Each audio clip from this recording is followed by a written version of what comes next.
जय हिंद साथियों। अगर आपने एसएससी एमटीएस के एग्जाम से पहले पहले जस्ट आपने इस वीडियो में एंट्री की है तो मेरा मानना है कि एग्जाम में अगर आपके कुछ दिन हो या कुछ घंटे हो, इन 100 सवालों को साथियों रट लीजिएगा, तैयार कर लीजिएगा, क्योंकि क्वेश्चन आपको साथियों यहीं से देखने को मिलेंगे। तो ये 100 सवाल साथियों, 100 सवालों के माध्यम से क्विक रिवीजन में आपका करवाने वाला हूं। पूरी जीके को साथियों लपेटेंगे इन 100 प्रश्नों के माध्यम से। चलिए साथियों, इन 100 प्रश्नों को सुपर फास्ट तरीके से हम लोग देखते हैं।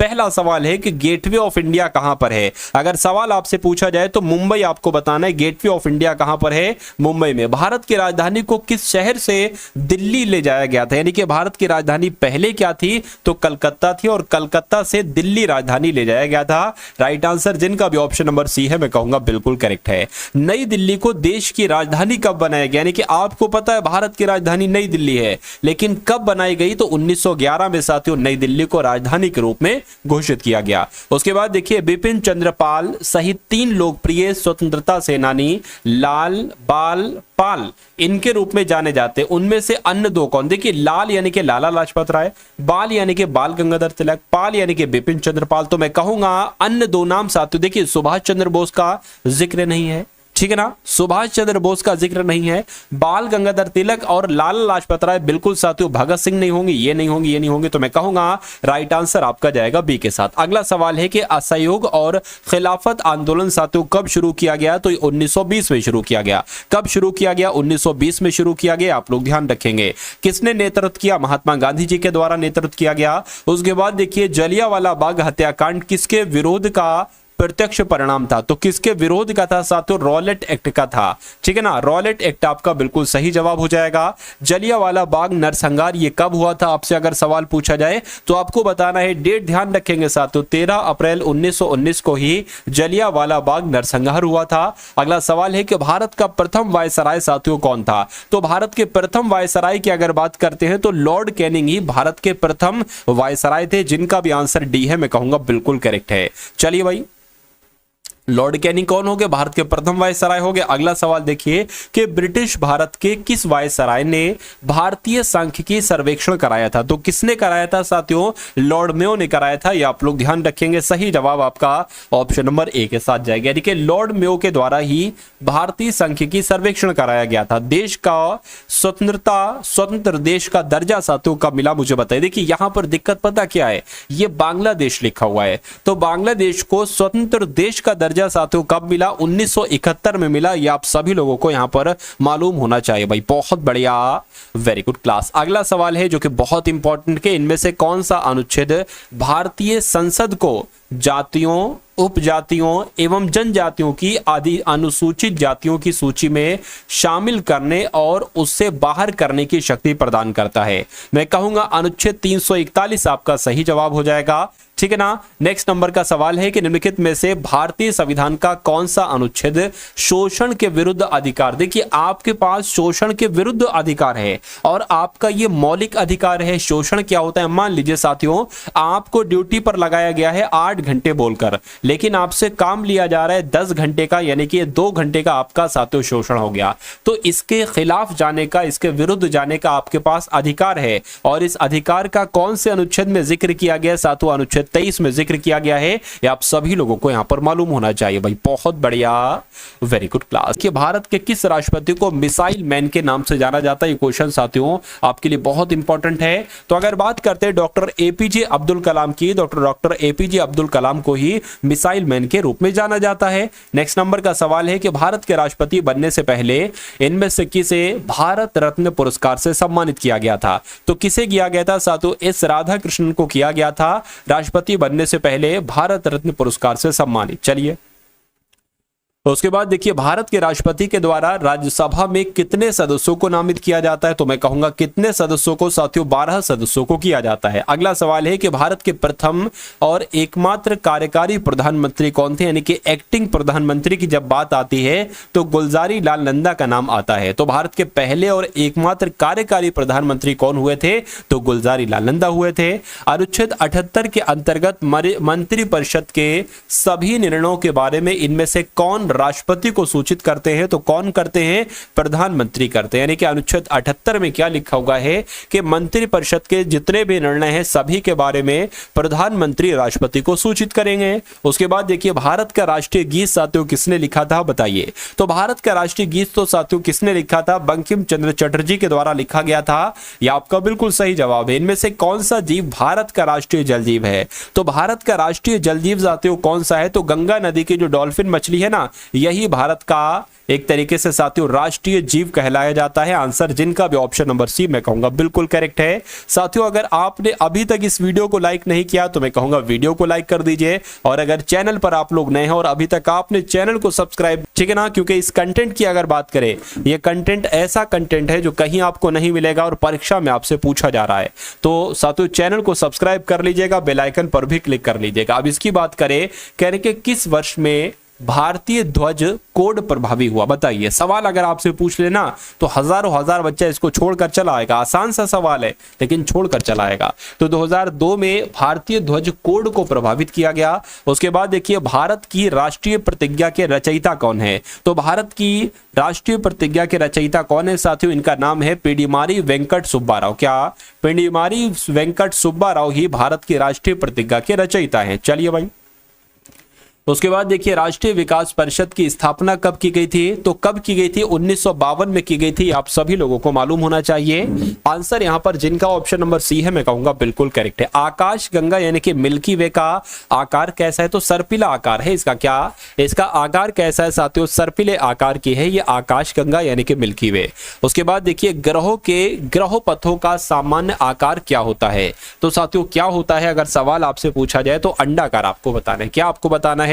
अंडाकार आपको बताना है। उसके बाद देखिए निम्नलिखित में से कौन सी वस्तु सूर्य के चारों ओर परिक्रमा करती है? तो सूर्य के चारों ओर परिक्रमा क्या करते हैं? तो सूर्य के चारों ओर परिक्रमा ग्रह करते हैं। क्या करते हैं साथियों? ग्रह करते हैं। उसके बाद देखिए सहारा रेगिस्तान कहां पर है मुझे बताइए। ईरान में नहीं, या दक्षिण अफ्रीका में नहीं, उत्तरी अफ्रीका में कहूंगा बिल्कुल सही, यानी कि उत्तरी अफ्रीका में ही सहारा रेगिस्तान है। नेक्स्ट नंबर का सवाल है कि रेगिस्तान मरुस्थल कहां पर स्थित है बताइए। तो रेगिस्तान मरुस्थल की जब हम बात करते हैं तो ये कहां पर है? ये साथियों अफगानिस्तान में है। ये कहां पर है रेगिस्तान मरुस्थल? ये साथियों अफगानिस्तान में है। जिनका भी आंसर ये था मैं कहूंगा बिल्कुल करेक्ट था। भारत का निम्नतम बिंदु कौन सा है बताइए। चलिए, तो अगर बात करते हैं साथियों यहां पर आप लोग ध्यान रखेंगे, क्या ध्यान रखेंगे? आपको मालूम होना चाहिए साथियों कि कुट्टेनाड, कुट्टेनाड ये क्या है? ये भारत का निम्नतम बिंदु है। ये आप सभी लोग यहां पर ध्यान रखेंगे। और कुट्टेनाड ये है कहां पर साथियों? ये केरल में है। क्या ये केरल में है? ये भी आप लोग ध्यान रखेंगे। चलिए,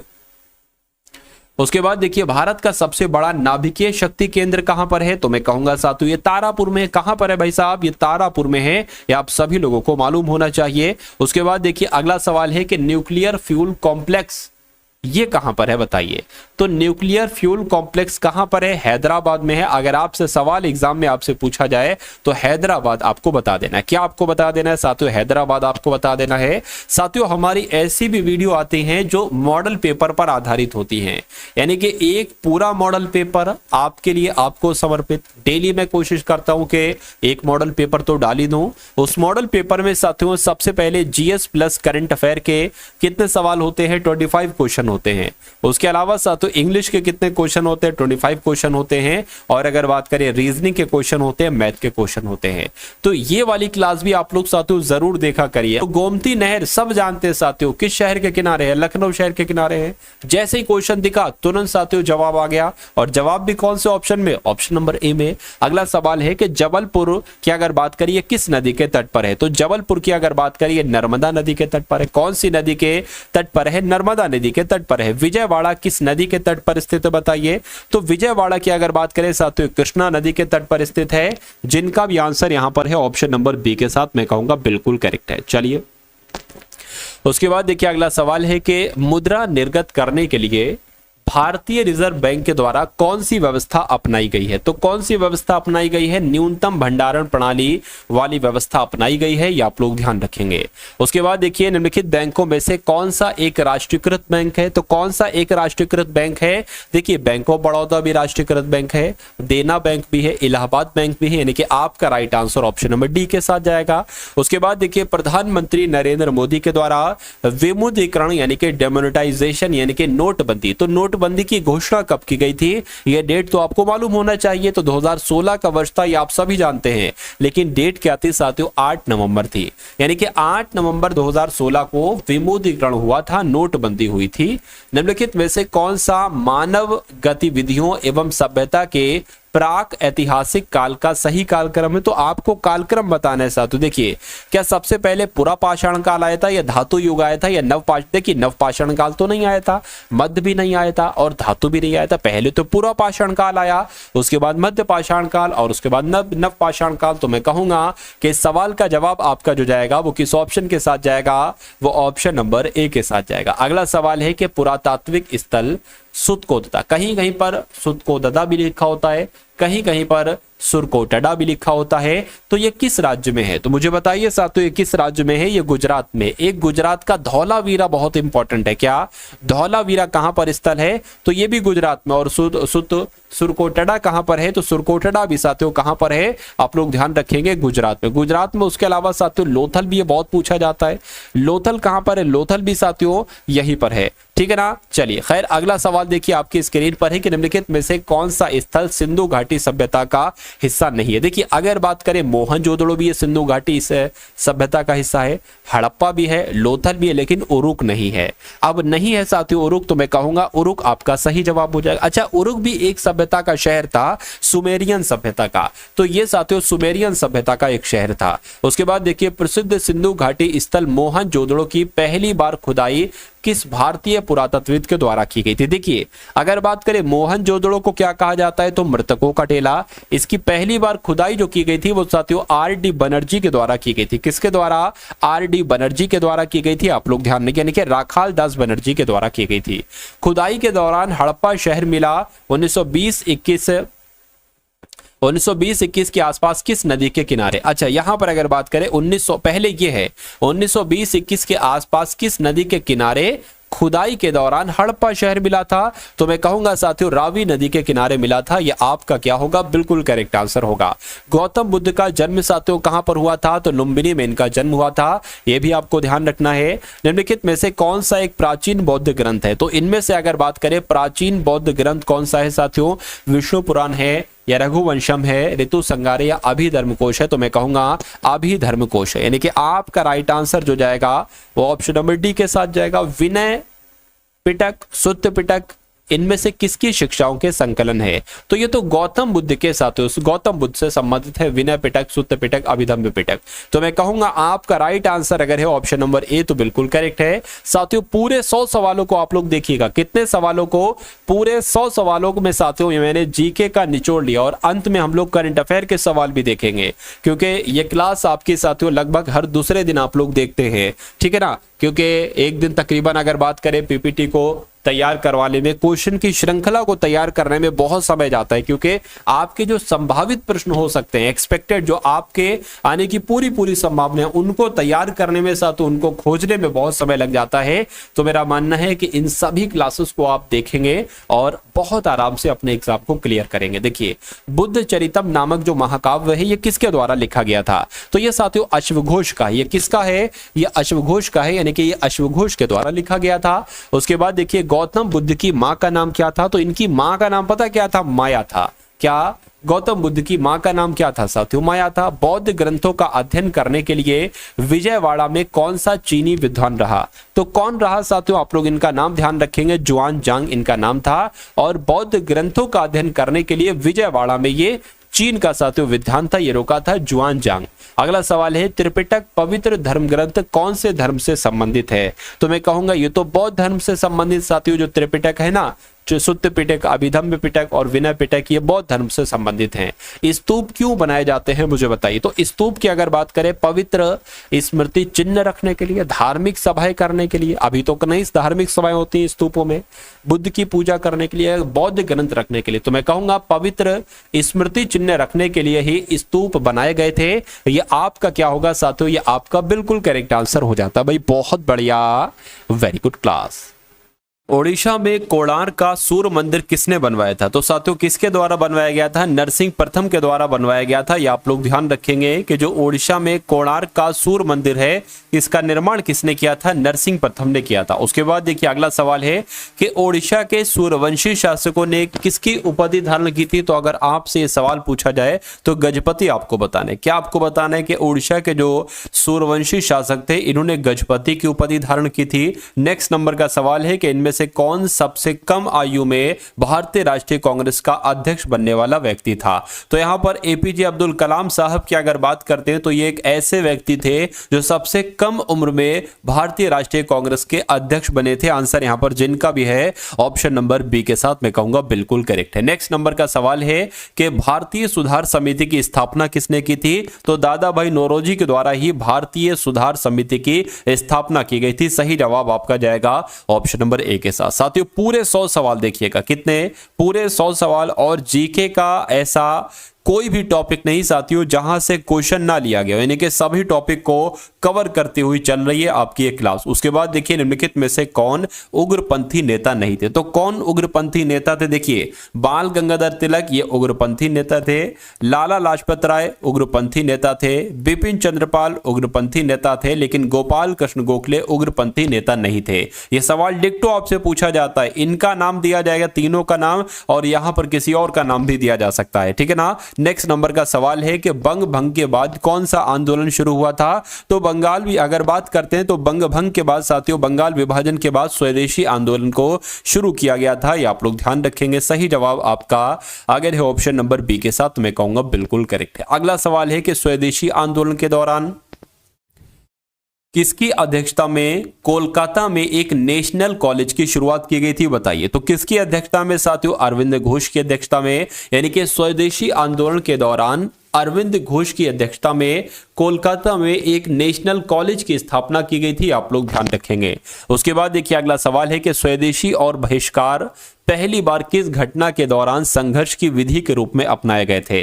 तो मैं कहूंगा बंगाल विभाजन के विरुद्ध आंदोलन में। ये आपका क्या होगा? ये आपका बिल्कुल सही जवाब हो जाएगा। उसके बाद देखिए निम्नलिखित में से कौन सा तारा सूर्य के सबसे नजदीक है? तो सूर्य के सबसे नजदीक तारा कौन सा है? तो मैं कहूंगा प्रॉक्सिमा सेंचुरी। ये सूर्य के सबसे नजदीक तारा है। आप लोग ध्यान रखेंगे। राइट आंसर आपका ऑप्शन नंबर ए हो जाता है। नेक्स्ट नंबर का सवाल है आपकी स्क्रीन पर, इसका तो सवाल ही गायब है। खैर अगला सवाल देखिए, सबसे बड़ा तारामंडल किसे कहा जाता है? तो सबसे बड़ा तारामंडल किसे कहा जाता है? हाइड्रा की अगर बात करें तो ये सबसे बड़ा क्या है? सबसे बड़ा साथियों तारामंडल है। नेक्स्ट नंबर का सवाल है कि एक ग्रह की अपनी कक्ष में सूर्य से न्यूनतम दूरी को क्या कहा जाता है? अगर सवाल आपसे पूछा जाए तो क्या कहा जाता है? उपसौर कहा जाता है। एक ग्रह की अपने कक्ष में सूर्य से न्यूनतम दूरी को साथियों उपसौर कहा जाता है। उसके बाद देखिए भारतीय संविधान में, भारतीय संविधान सभा में संविधान के प्रारूप पर प्रथम वाचन कब प्रारंभ हुआ था? तो साथियों कब प्रारंभ हुआ था? 4 नवंबर 1948 से 9 नवंबर 1948 तक साथियों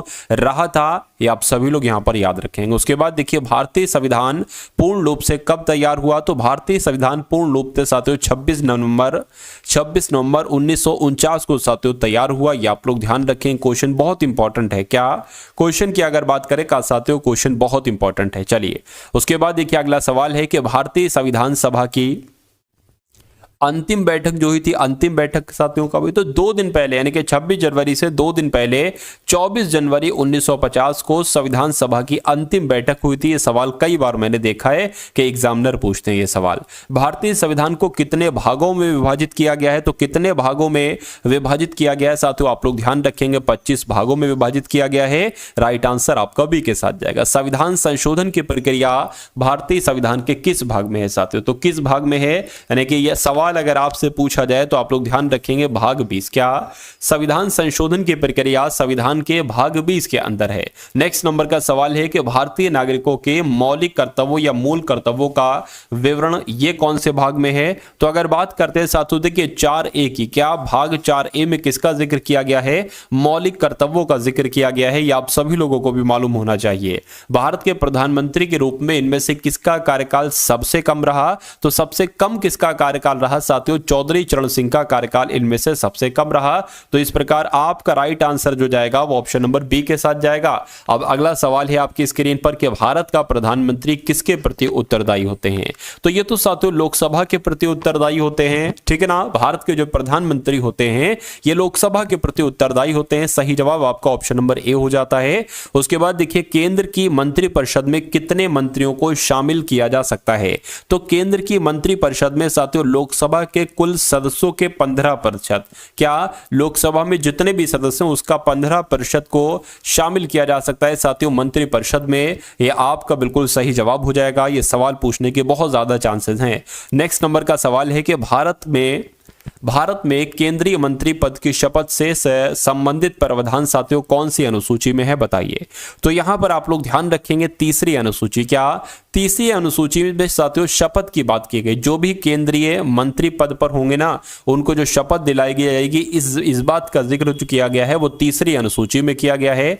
राष्ट्रीय आपदा प्रबंधन प्राधिकरण के अध्यक्ष साथियों कौन है, तो इसके अध्यक्ष प्रधानमंत्री कौन है साथियों, प्रधानमंत्री ही राष्ट्रीय आपदा प्रबंधन प्राधिकरण के अध्यक्ष माने जाते हैं। नेक्स्ट नंबर का सवाल है कि लोकसभा के अधिनियमों के अंतर्गत सदन का नेता का अर्थ क्या है, किससे है, मतलब सदन का नेता का अर्थ क्या है यदि वह लोकसभा का सदस्य हो। तो यहां पर अगर बात करें साथियों आप लोग ध्यान रखेंगे कि लोकसभा के अधिनियमों के अंतर्गत सदन के नेता का अर्थ एक तरीके से प्रधानमंत्री है, ठीक है ना।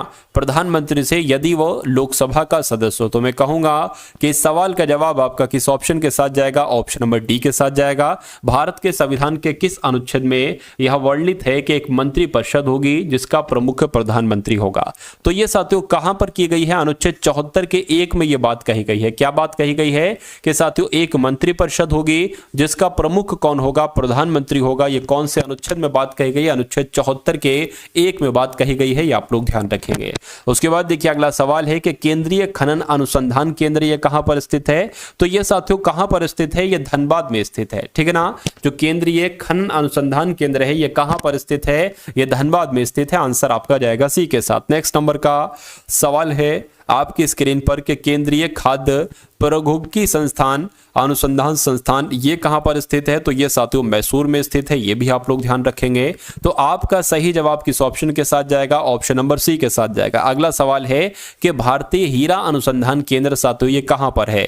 तो अगर हीरे की बात आ जाए तो सूरत आपको बताना है। क्या बताना है, सूरत आपको बताना है, क्योंकि भारतीय हीरा अनुसंधान केंद्र ये कहां पर स्थित है, ये सूरत में ही स्थित है। उसके बाद देखिए हवाई द्वीप की राजधानी, ये सवाल नहीं पूछा गया है अभी तक, लेकिन अब आपसे पूछा जा सकता है कि हवाई द्वीप की राजधानी क्या होगी। तो साथियों क्या होगी, आप लोग ध्यान रखेंगे होनोलुलु। क्या होनोलुलु साथियों अगर बात करें ये हवाई द्वीप की ही राजधानी है। उसके बाद देखिए डेनमार्क की राजधानी का क्या नाम है मुझे बताइए। तो डेनमार्क की राजधानी तो कोपेनहेगन है। क्या कोपेनहेगन की अगर बात करें, कोपेनहेग भी लिखा होता है, कोपेनहेगन भी कहीं कहीं पर लिखा होता है। तो डेनमार्क की राजधानी कोपेनहेगन है। नेक्स्ट नंबर का सवाल है साथियों रेनमिनबी। क्या रेनमिनबी ये किस देश की मुद्रा है। तो मैं कहूंगा ये तो चीन में चलती है, तो ये चीन की मुद्रा हो जाएगी। बिल्कुल साथियों ये चीन की ही मुद्रा हो जाएगी रेनमिनबी। नेक्स्ट नंबर का सवाल है टू स्टेट्स। क्या साथियों टू स्टेट्स ये एक पुस्तक है, इस पुस्तक के लेखक कौन थे साथियों। तो चेतन भगत इस पुस्तक के लेखक हैं, ये भी आपको यहां पर याद रखना है। सही जवाब आपका ऑप्शन नंबर ए के साथ जाएगा। अगला सवाल है कि बिकमिंग इस शीर्षक पुस्तक के लेखक कौन है। तो इस शीर्षक के पुस्तक के लेखक मिशेल ओबामा थे। कौन थे साथियों, मिशेल ओबामा है, इसलिए सही जवाब आपका जो जाएगा वो ऑप्शन नंबर बी के साथ जाएगा। अगला सवाल है कि किस पूर्व प्रधानमंत्री ने चेंजिंग इंडिया पुस्तक लिखी थी। तो चेंजिंग इंडिया पुस्तक साथियों मनमोहन सिंह के द्वारा लिखी गई थी। किसके द्वारा पुस्तक लिखी गई थी, मनमोहन सिंह के द्वारा एक पुस्तक लिखी गई थी जिस पुस्तक का नाम था चेंजिंग इंडिया। उसके बाद देखिए धनवंतरी थे। अब आपको यह बताना है कि धनवंतरी आखिर कौन थे। आपने नाम सुना होगा कि ये चंद्रगुप्त मौर्य के विख्यात जनरल थे। मैं कहूंगा नहीं, चंद्रगुप्त विक्रमादित्य के राज दरबार के नवरत्नों में से एक जो कि प्रसिद्ध चिकित्सक थे, बिल्कुल साथियों, धन्वंतरी एक चिकित्सक थे। और किसके दरबार में थे? तो ये चंद्रगुप्त विक्रमादित्य के दरबार में थे और नवरत्नों में से एक थे। तो मैं कहूंगा राइट आंसर आपका ऑप्शन नंबर बी हो जाता है। और जिनका भी आंसर, जो लोग भी यहां पर ऑप्शन नंबर बी के साथ हैं, मैं कहूंगा आंसर आपका बिल्कुल करेक्ट भाई, बहुत बढ़िया, वेरी गुड क्लास। कौन सा राजवंश हुणों के आक्रमण से अत्यंत विचलित हुआ था, बताइए। तो अगर बात करते हैं साथियों कुषाण राजवंश की, तो ये कुषाण राजवंश हुणों के आक्रमण से अत्यंत विचलित हुआ था। राइट आंसर आपका बी के साथ जाएगा। गुप्तकालीन रजत मुद्राओं को नाम दिया गया था, तो क्या नाम दिया गया था साथियों? इनको रूपक नाम दिया गया था, ये भी आप लोग ध्यान रखेंगे। उसके बाद देखिए कि गुप्त युग में भूमि राजस्व की दर क्या थी। तो गुप्त युग में भूमि राजस्व की दर साथियों क्या थी, ये आपसे यहां पर पूछा जा रहा है। गुप्त युग में भूमि राजस्व की दर क्या थी साथियों? उपज का छठा भाग थी। इसलिए सही जवाब आपका किस ऑप्शन के साथ जाएगा? ऑप्शन नंबर बी के साथ जाएगा, यानी कि उपज का छठा भाग थी साथियों, ये आप लोग ध्यान रखेंगे, भूमि राजस्व की दर। अगला सवाल है कि 13वीं शताब्दी में बख्तियार खिलजी ने बंगाल के किस राजा को पराजित किया था? तो किस राजा को साथियों पराजित किया था? लक्ष्मण सेन को पराजित किया था, यानी कि 13वीं शताब्दी में बख्तियार खिलजी खान ने बंगाल के लक्ष्मण सेन को पराजित किया था। उसके बाद देखिए अलाई दरवाजे का निर्माण किसने किया था? ये क्वेश्चन भी आपसे पूछा जाता है। तो अलाई दरवाजे का निर्माण तो अलाउद्दीन खिलजी के द्वारा किया गया था। किसके द्वारा किया गया था? अलाउद्दीन खिलजी के द्वारा किया गया था। नेक्स्ट नंबर का सवाल है कि 1000 दिनारी किसे कहा जाता है? तो 1000 दिनारी की अगर बात करें साथियों, मलिक काफूर को क्या कहा जाता है? आप लोग ध्यान रखेंगे, मलिक काफूर को साथियों 1000 दीवारी कहा जाता है। उसके बाद देखिए अगले नंबर का सवाल है कि एक नए कर विभाग दीवाने मुस्तखराज का गठन किस सुल्तान के द्वारा किया गया था? तो ये साथियों अलाउद्दीन खिलजी के द्वारा किया गया था इस गठन का निर्माण, ठीक है ना। यानी कि दीवानी मुस्तखराज गठन का गठन किसने किया था साथियों? अलाउद्दीन खिलजी ने किया था। उसके बाद देखिए किस शासक ने दाग तथा हुलिया प्रथा का प्रचलन किया? तो दाग तथा हुलिया प्रथा का प्रचलन किसने किया था? ये खिलजी ने किया था। किसने किया था? खिलजी ने किया था। उसके बाद देखिए अगला सवाल है कि पुरुषों, महिलाओं और बच्चों की आवाजों में अंतर के लिए इनमें से कौन जिम्मेदार होता है? आपने देखा है कि पुरुषों की आवाज मोटी होती है और महिलाओं की आवाज साथियों कैसी होती है? एक तरीके से पतली होती है, बच्चों की भी आवाज महीन होती है। तो जो अंतर होता है ये घोषतंत्री के आधार पर होता है, घोषतंत्री की वजह से होता है। उसके बाद देखिए एक सामान्य मानव कान इतनी सीमा तक अपनी ध्वनियां सहन कर सकता है, तो कितने की बात चल रही है साथियों? 80 डेसिबल। यानी कि अगर उसके आसपास शोर हो रहा है 80 डेसिबल के अंतर्गत या 80 डेसिबल तक, ठीक है ना, तो वो बहुत आराम से, उसको कोई दिक्कत नहीं होगी। बातचीत कर रहा है 80 डेसिबल तो कोई दिक्कत, लेकिन उससे ज्यादा अगर करेगा, चीखे चिल्लाएगा, तो उसको दिक्कत फिर महसूस होगी। उसके बाद देखिए अगला सवाल है कि स्त्री वाणी और पुरुष वाणी को पहचानने की ध्वनि की विशेषता को क्या कहा जाता है? तो इसी को कहा जाता है पिच, इसको कहा जाता है साथियों स्वर। तो अगर सवाल आपसे पूछा जाए तो जो मैंने आपको आंसर बताया है वही आपको बता देना है। उसके बाद देखिए ध्वनि के उत्पादन और संचरण के अध्ययन को क्या कहा जाता है? तो क्या कहा जाता है साथियों? आप लोग ध्यान रखेंगे, एकॉस्टिक्स कहा जाता है। क्या साथियों? एकॉस्टिक्स कहा जाता है ध्वनि के उत्पादन और संचरण के अध्ययन को। उसके बाद देखिए मेंडलीफ की आवर्त सारणी में 36 पंक्तियों को निम्नलिखित में से क्या कहा जाता है? तो क्या कहा जाता है साथियों? आवर्त कहा जाता है। इसलिए राइट आंसर आपका ऑप्शन नंबर ए हो जाता है। उसके बाद देखिए आवर्त सारणी किसके द्वारा दी गई थी, यानी कि किसने तैयार की थी? तो मैं कहूंगा मेंडलीफ के द्वारा ही आवर्त सारणी को तैयार किया गया था। सही जवाब आपका डी के साथ जाएगा। निम्नलिखित में से कौन सा तत्व एक एक्टिनाइड है? तो इनमें से कौन सा तत्व एक एक्टिनाइड है? तो मैं कहूंगा साथियों यहां पर अगर बात करते हैं साथियों क्यूरियम, आप लोग ध्यान रखेंगे क्यूरियम क्या है साथियों? क्यूरियम तत्व एक एक्टिनाइड है। उसके बाद देखिए निम्नलिखित में से कौन सा तत्व एक लैंथेनाइड है? तो अगर ये सवाल आपसे पूछा जाए तो सेरियम आपको बता देना। क्या कौन सा तत्व एक लैंथेनाइड है? तो मैं कहूंगा सेरियम एक क्या है? एक लैंथेनाइड है।